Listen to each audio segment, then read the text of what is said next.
remembering death and the grave. And remember Allah Azza wa Jalla, that you will stand in front of Him one day. This cures weakness of Iman, trust me. I started giving lectures about the grave recently, and the more I give lectures on the grave, the more I hate everything I own. The more I despise this dunya, the more I'm satisfied with pretty much anything that comes in front of my path. Because what you realize is that you're going to be put in the ground and you're not taking any of it with you. The only currency of the akhirah is deeds.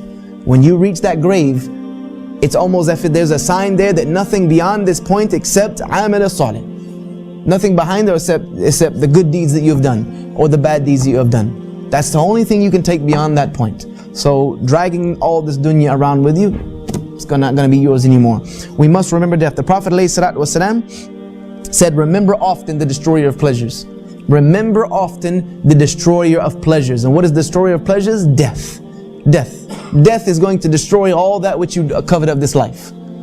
When you finally are at your death, you're going to take one final look at this world, and unfortunately, it's going to be the moment most of us realize how feeble this dunya is, when we're about to leave it. When we're taking our last look at this world, we will realize this world is nothing. Nothing. We will realize how feeble it is.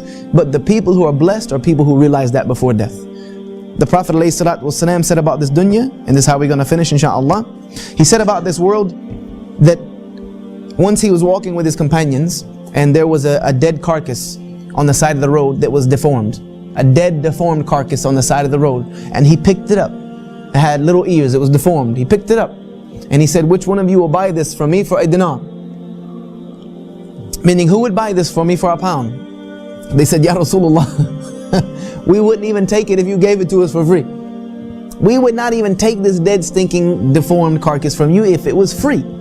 He said, then know that the world and everything it contains, all its glitz and glamour and gold and wealth and status and money and fame and fortune, he said all of it to Allah is more despised than this carcass is despised in your eyes. It means nothing. On the day of judgment, Allah Azza wa Jalla is going to roll it all up. The heavens and the earth, Allah is going to roll it up and hold it in His hand and say, we're the kings of the earth today. The people who used to fight each other and kill each other and strive and do so much injustice over this silly dunya, where are you today? When I've rolled all of this up like it's nothing. Do you not realize it was nothing? Unfortunately, we won't realize that fact until we don't have it anymore. And you know the one thing that I guarantee you, and I think, I'm trying to remember the name of the companion who said this, I believe it's IMAAan, but let me not attribute it to the wrong person. One of our Salaf said that by Allah, every single son of Adam will regret every single moment they did not spend remembering Allah. Every moment you did not spend remembering Allah, you will truly despise it and regret it. So we have to remember that. We have to remember that we're leaving this dunya. We can't take any of it with us. And we will regret. We will regret. Allah says in the Quran, and I finish with this, and let this not be any of us. When the angel of death comes to them, they cry out, Ya Rabb, Ya Rabb, Irji'un, send me back. Irji'un, send me back. Why? Why do they want to go back? Do they want to go back to see their family? Do they want to go? No. لَعَالِي عَمِلَ صَالِحًا فِيمَا تَرَكْتُ. So that I can go do some good with that which I left behind. So that which I left behind, I can go back and get it and do some good with it.